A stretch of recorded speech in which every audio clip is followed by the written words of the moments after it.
أبرز قرارات قمة قادة دول مجلس التعاون الخليجي بالرياض ركزت على الأزمة اليمنية وإيجاد حل سلمي لها وتقديم المساعدات الإنسانية العاجلة للشعب اليمني الذي يعاني من آثار الحرب، والإعلان عن مؤتمر دولي لإعادة إعمار اليمن. كما تناولت مقررات القمة سبل توحيد المعارضة السورية وإيجاد حل سياسي سلمي لأزمة تجاوزت عامها الرابع وخلفت العديد من الدمار والشتات للشعب السوري.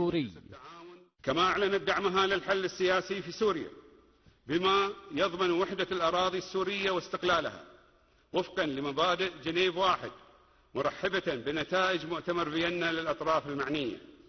ملف الإرهاب الذي عانت منه دول الخليج في الآونة الأخيرة وخاصة البحرين والكويت والسعودية كان حاضرا وبقوة على طاولة الزعماء الخليجيين في الرياض، فجاءت مقررات القمة لتؤكد على وجوب مكافحته بشتى الوسائل وتعزيز الأجهزة الأمنية، خاصة في مسألة تبادل الشراكات مع الدول الإقليمية والدولية لمكافحة الإرهاب.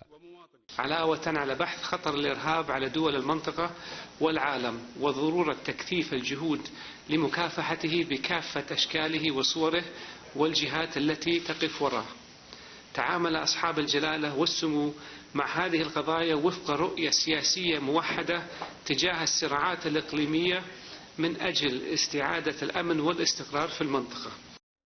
أما الجانب الاقتصادي فقد حظي بمجموعة من القرارات، وخاصة استكمال خطوات السوق الخليجية المشتركة واستكمال تشريعات الاتحاد الجمركي خلال العام المقبل وتعزيز المواطنة الخليجية وإصدار قانون الغش التجاري، الأمر الذي من شأنه أن يعزز التكامل الاقتصادي بين دول المنظومة الخليجية.